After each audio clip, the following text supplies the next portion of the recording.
Ima Ubeda, kaixo. 2009 urte izango dira, lau gazte, nahiko ausarte eta ero eta ula gainera jo ginala, 13 kantu eskaini egin dituen, Deabruak teilatuetan izenarekin. Denbora erreparatuta repertorioi guk sortutako kantuak zian. Eta ia 30 urteren bueltan, bazatoz plazara Don Inorrez izenarekin, eta Esku Txik izeneko diskoarekin. Ez dakit minimalismoa besarkatu dezun, edo nola da posible 30 urte eta gero alako... Bai, badego alako fijazioa, ez? Pixkate galtzaileen izenekin erreparatzeko, ez dakit, lehenko batean batek esan zidan, lehen Don Inorrez inan, da gaina guain Don Inorrez eta Esku Txik izatoz, ez? Bueno, guaingoan gehiago aldarrikepanetik du, ez, Esku Txik, ez, pandemia honekin musikaren sektoreak oso garai zaila eta gogorra bizi du eta pixkatolako keinu bat egin nahi genion horri, ez. Bueno, helduko diogu gero horri. Don Inorrezen zure 3. proiektu handia da, ez? Nolabait Pako Lokoren ekoizpenak estatu mailan oso izen handiaugan ekoizle bada. Berenekin lan egizatea da, nolabaiteko nahita egindako bidai bat estilistikoki eta estetikoki behintzat hor aldaketa handia dagoelako, ez? Aurreko bi taldetatik alderatuta. Bai, nik uste Don Inorrezen martxan jartzeko gakoetako bat hori izala, ez? Nik uste momentu batean ere naturala dala, ez? Edo naturala baino humanoa dala, ez? 18 urtean genituen bidatzen egin, 18 urte.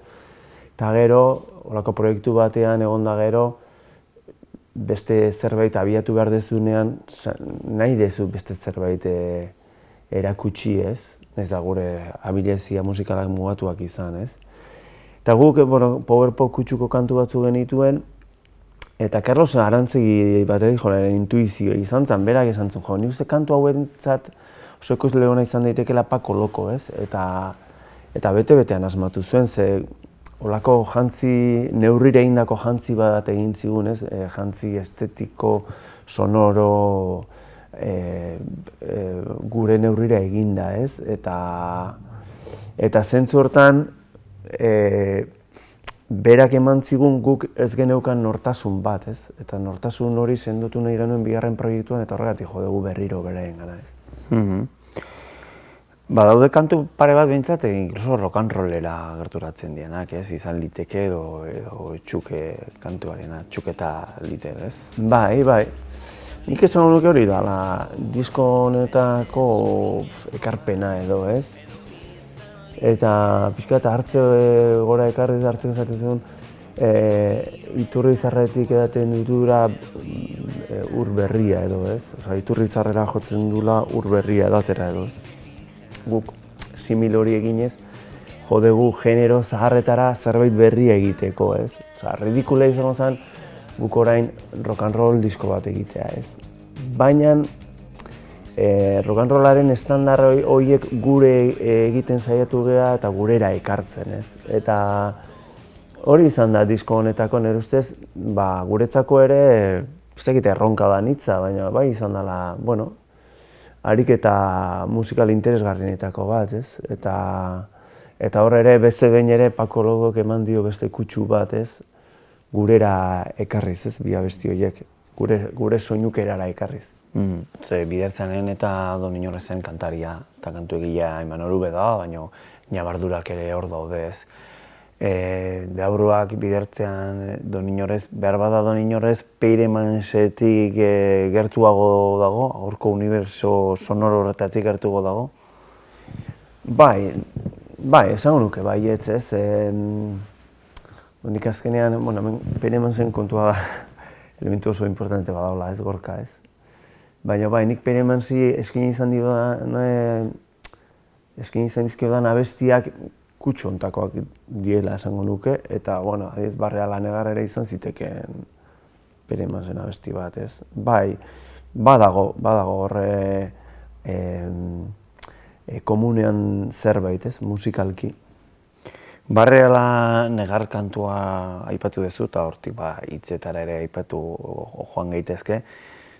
nolabait zuk elkarrizketa batzuetan esan duzu ironiaren erabilera eta kantu horri barreala negar autoparodia moduko da, kantu horretan aipatzen duzu kantu batzuk egin ditut eta ez dakit norentzat, ez?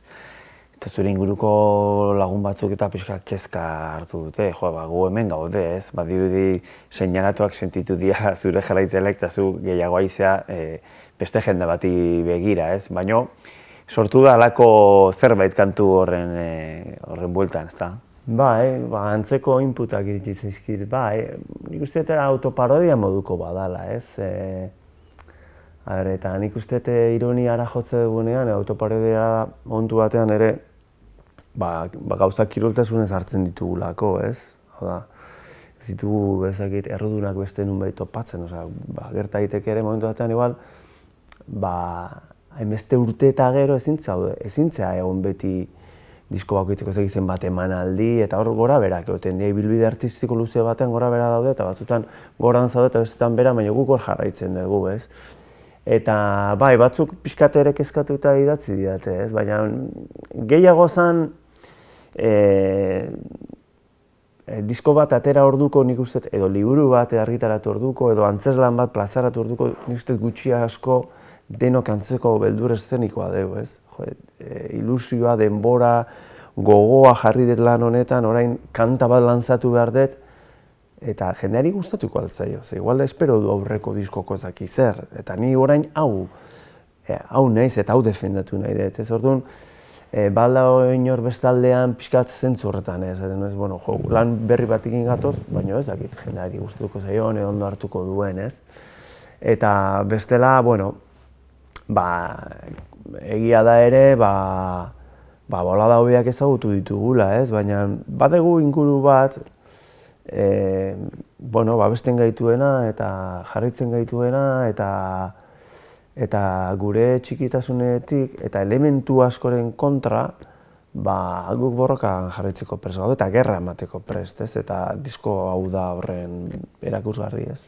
Izan ere kantu horretan ere beste analisi edo ondorio batzuk ata daitezke, baina beste gara belaunaldi bat zeinean musika industria bat ezagutu genuen, hau da, bazeuden disko dendak, gaur egun ez daudenak, bazeuden diskoen salmenta ekoizpen, salmenta kopuru majoak gaur egun dena lainoan geratzen nahi dana, eta hor disketxeak eta azpiegitura oso batzuk zeuden, disketxera lotuta, hori dena erabat minimizatu eginda, galdu eginda, vaporizatu eginda, eta nolabait tiraka artistak egin behar duk erozta gehiago, ez?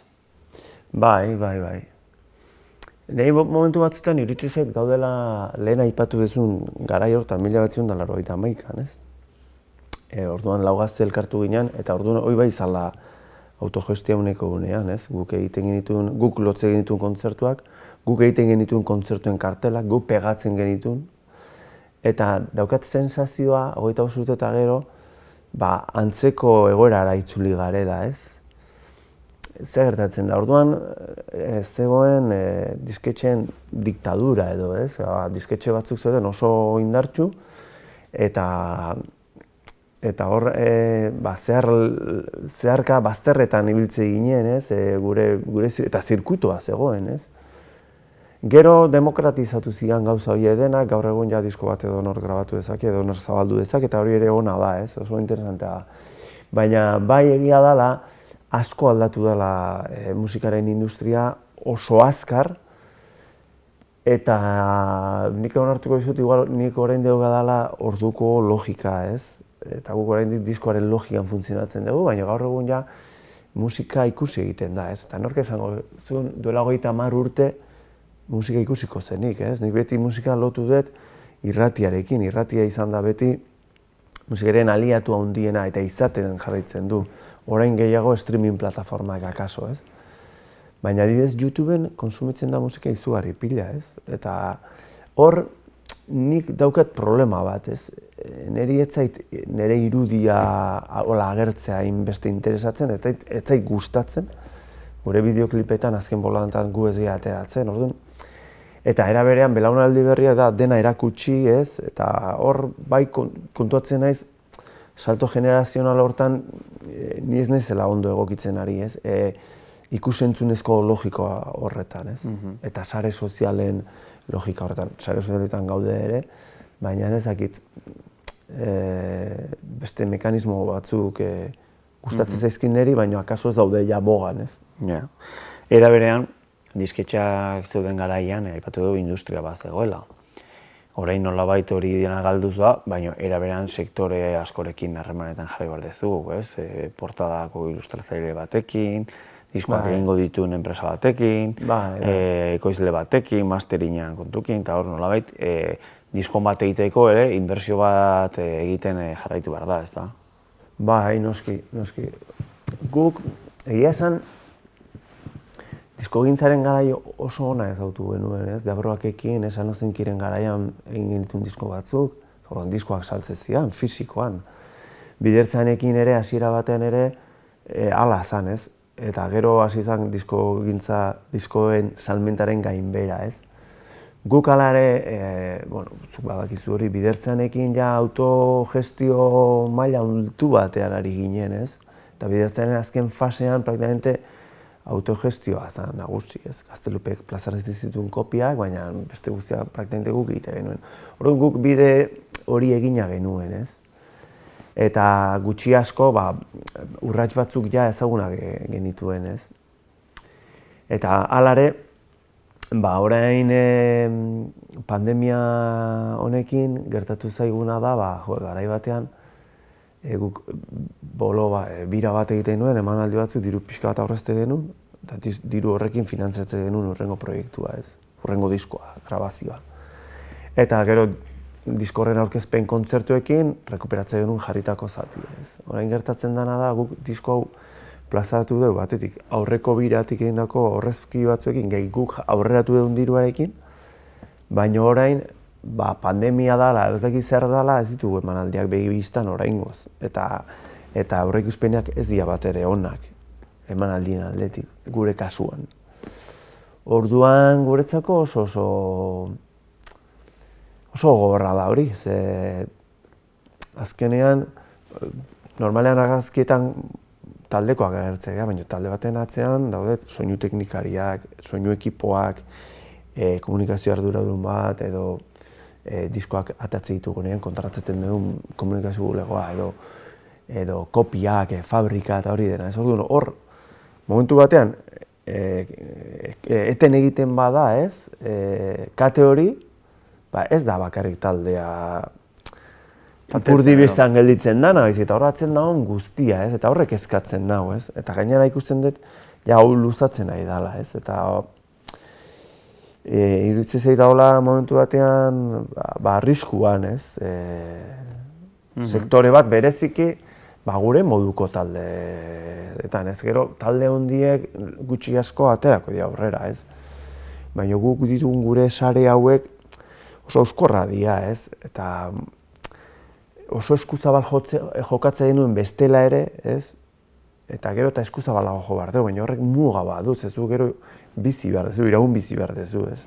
Horreko batean Rafa Rodaekin hizketan txapen, nahiko krepuskular jarginan, ze azkenen garai aldaketa bat ere gertatzen ari da, ez, lehengoan adibidez Iban Arantzabalek bere blogean aipatzen Ilgetako gaztetxeko garaiaiek, gukan bilitakoa gara kontzertok eta eskaintzen eta itxita dagoen, azkarate arginenea estudioa ere itxi eginda eta gure disko batzuk bertan grabatuta daude, gureak eta beste askorenak ere. Eta era berean Plateruenako kulturetxearen, Plateruena kafe antzokiaren ateak ofizialki itxi zian urtearen bukaeran edo, ea berriro zabaltzen dituzten. Zuk parte hartu zenuen Plateruenaren azkeneko hitzorduetakoa, ze izan zen zuretzat hori berriro hor elkartzea ia belaunaldi bereko hainbat lagunekin, egitasmo eder bati amaiera emateko? Oso eskertuta nago, ez dakit guri ditu gintuzten pixka bat nola doala bidertzanek parte hartuko zuen despedidako kontzertuetako batean, eta han izan ginean ertzainekekoekin, katamalokoekin, zehamaisekoekin, eta 6 urtekoekin. Oso gau ederra izan zen, gaina pandemiarekin ezin ginen batetik bestea mugitu, eta aitzaki horrekin elkartu ginen aspaldiko lagunekin. Eta niretzako eredugarria izan da dena, ez? Ja bere hortan, Durangon, kulturzale, euskaltzale batzuk elkartu zian, bereien herrian nahi zutelako lako azpiegitura bate jarri, eta bitu zer nolako ibili egin duten, zer nolako plaza eskaini duten urteotan guri, ez? Eta hori batetik, eta gero bestetik eredugarria iruditzen zait despedida bera, ez? Hau da, nola asmatu duten agur esaten, ez? Agurraren lezioa, ez? Ruperren kantuari keinu eginez, hori bai dala lezio bat, ez? Hau da, onaino iritsi gea, eta gugo onaino egin deun bidea, ez? Eta modu dramatikoan interpretatuko genuke gehientsuenok, eta hauek behar izan dut, guk bideo egin dugu, ez da gutxi, baloratu dezagun egin duguna, ez? Eta mendik aurrera beste batzuk, ez? Niretzako bai dala, eta orduan zer pentsatu eman zidan, jende horrek modu altruistan, jende hipotekatuzun bere denbora, bere dirua horrez, euskararentzako eta euskal kulturentzako olako plaza bat sortzen, ez? Eta iruditzen zait garaiak asko aldatzen nahi diala, eta ez dakit olako ekimen altruista gehiago sortuko diren denboraekin, ze gizarte aldatzen nahi da, eta gero eta individualistagoa gea, eta ez dakit... Eta beharrezkoa ditugu, ez? Eta era berean, gu bezalako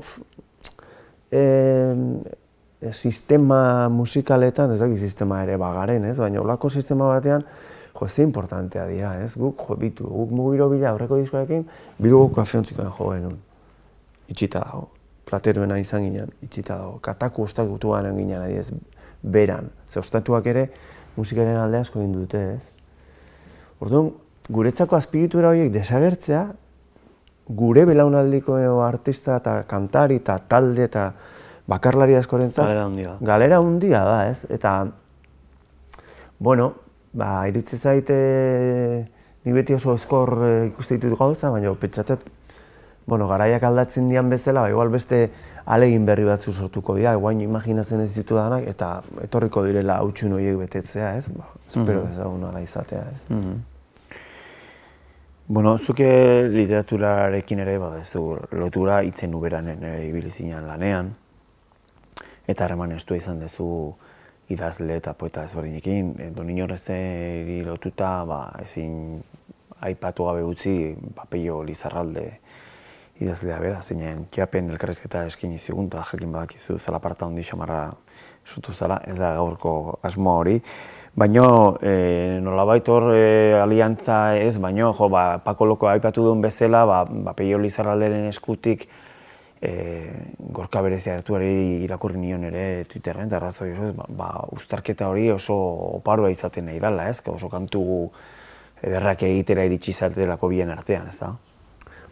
Eskerrik asko. Eskertzen dira olako, abitu hori, ez da gauza programatutako zerbait izan, berez etorri da, baina bai egia da Don Inorrezen konstante bat bilakatu dela, ez? Pello Lizarralderen agerpena, ez? Mugiro Bilan Jaunarekin agertu zen edo parte hartu zuen, Jauna kanta berea da, bere letra batekin guk bakarrik, oinarri musikal bakarrik genio, baina hor demostratzen da ze indarra duen letra batek, eta batez ere ze indarra duen letra on batek, ez? Bide erdi ez, bide oso egiten du, ez? Eta justo Mugiro Bilako garaian, Jauna musikat konposatu berri, beste bi letra iritsi zitzaizkigun, eta horiek gero Dardara Hura izeneko singlean plazaratu genuen, gure bigarren referentzian. Hartu emanak jarraitu du, eta orain azken diskoan ere, diskoari izenbura ematen dion kanta idatzi du berak, ez? Justo nik alaba auki jaio berritan, idatzi zidan e-mail bat, pixkat hori alabaren etorreraz, eta hori letra zoragarri, hunkigarri bat, eta kostata, baina gero ustez, egin degula diskoko kanta, ez? Kantetako bat, ez? Ustez, Pelloren kantuekin daukadan sensazioa da bere abestiak errepertorian luze iraungo dutela, ez? Ezakit, badute beste pixu bat. Era berean badaukazue elkarren artean lagun bat, Toño Muro, kantari ondia balerdikoa, eta kantu bat badago disko berrian izan liteke. Lehenengo entzunalditik kantu zati batean ikusten nuen bere parte hartzea, ez? Plazari plazak alakan hor aipatzen den zati horretan, seguro bikain sartuko litzatekela bere hautsa. Aipatu zenidan aurrekoan, badu, eta orain aipatu du Pello Lizarralde eta Esku Hutsik kanta. Eta nik uste Esku Hutsik kantak ere badu balerdien aire bat, nik hartzen diot, ezakit. Pop alai hori badu indar hori, ez? Eta iruditzen zait kanta horrekin Esku Hutsikekin nolabait balerdiren unibertsora gerturatzen gara une horretan, ez? Pelloren hitzekin eta balerditik duen kutsu melodiko horrekin. Zu zerbait baldin bazea, kantu egia, aipatu du elkarrizketaren hasieran 1981, geroztik hainbat kantu eta egin dituzu. Jende askok imaginatzen zaitu gitarrarekin, aho soinuarekin, baina ze behar du kantu egile batek? Zure kasuan ze behar dezu kantu bat egiteko? Ze erreztasun handi xamarra daukazu, kantu asko egiten dituzulako. Bueno, ezakit. Niretzako gauza oso evidentea, baina behar da denbora eta isiltasuna. Hori da klasiko bat, ez? Eta gero eta denbora gutxigo eta isiltasun gutxigo dago nire etxean, ez? Zoritxarrez. Edo zorionez, beste gauza hon batzuk ere baditu, ez? Ezakit, niri gitarrarekin nola ideien bat sortzen bada eta idei hori buruan gelditzen bazait, gero idei horrek ze garapena izan dezakeen horrek niri bizipoz handia ematen. Gero gehienetan ideia horiek ezer ezen gelditzen dira, baina batzutan kantu izatera iristen dira, ez? Eta kantu izatera iristen denean, holako satisfazio bat, ez? Eta ze behar da, bitu, lehenguan zuek Japen entrevistatu zenuten poeta gazte bat... Lizar Begoña. Bai, Lizar Begoña. Eta berak, gaina uste portadan jartzen zuen, irakurtzea inspiragarria da, edo... Eta zer pentsetu eman zidan, ze... Nik badet irakurtzeko joera, ne baino gutxiago irakurtzen dut, denbora faltagatik, baina, badet irakurtzeko joera. Eta Lizar Begoñaren esaldi hori irakurrita gero kontuatu nintzen, askotan liburuetan irakurriz sortu zaizkidala kantuetarako abiapuntuak edo kantuetarako letrak edo noiz liburua ere bihurtu da abesti edo liburuaren ideia edo liburuaren esaldi bat jaso eta abestiren batean, ez? Eta zentzu horretan, ze behar da, nik beharko nuke denbora, isiltasuna, gitarra bat eta gero liburu batzuk inguruan, ez? Paul Austerren irakurle sutsua izan zinen bere garaian, ez dakit kantu asko ezkezkizu geratu, baina inspiratzen zizun Paul Austerrek. Bai, eta ezakit beste autore asko ere, ez?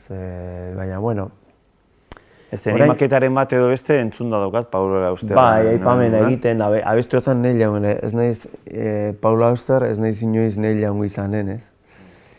Hori ere idatzi behar da. Ez, atrebentzia hori euki behar da. Maketan geratu zen, ez? Maketan geratu zen, hori da. Baina, nahi jaun bada netzako referentzia handi bat, ez? Baina azken aldi honetan netzako adiz, munduko poesia kaiera liburua, munduko poesia kaiera bilduma, netzako izan kriston lehioa. Ze horre beste poetika batzuk deskubritu ditut.